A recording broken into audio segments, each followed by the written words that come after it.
అదేవిధంగా మన పిల్లలలో టాలెంట్ పెంచాలని యంగ్ ఇండియా స్కిల్స్ యూనివర్సిటీని ప్రారంభించి ఈ దేశంలోనే ఎక్కడ లేని విధంగా పబ్లిక్ ప్రైవేట్ పార్ట్నర్షిప్లో యూనివర్సిటీ చైర్పర్సన్గా Mahindra group of companies Anand మహీంద్రాను చైర్మన్గా పెట్టి పెద్ద పెద్ద కార్పొరేట్ కంపెనీల డైరెక్టర్లను బోర్డులో పెట్టి వేలాది మంది తెలంగాణ విద్యార్థులను అందులో చేర్చి వాళ్ళకి శిక్షణ ఇచ్చి వాళ్ళకి ఇవాళ ఉద్యోగాలు ఇవ్వాలి అని మనం ప్రయత్నం చేస్తున్నాం.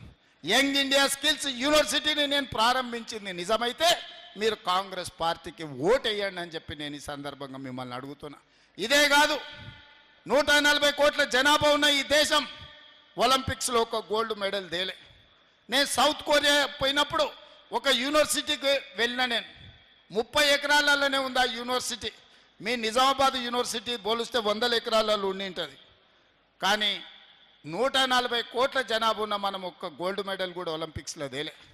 అందుకే ఆ యూనివర్సిటీకి వెళ్తే 16 మెడల్స్ వచ్చినాయి. దేశం 36 మెడల్స్ కొడితే ఒక యూనివర్సిటీకి 16 మెడల్స్ వచ్చినాయి. ఒక అమ్మాయి ఆర్చరీలో 3 గోల్డ్ మెడల్స్ తీసుకొచ్చింది సౌత్ కొరియన్ యూనివర్సిటీలో. అక్కడ చూసిన తర్వాత ఈ దేశం జనాభా ఉన్నది కానీ ప్రపంచంతో పోటీ పడలేకపోతుందని తెలంగాణలో యంగ్ ఇండియా స్పోర్ట్స్ యూనివర్సిటీని ప్రారంభించాలి.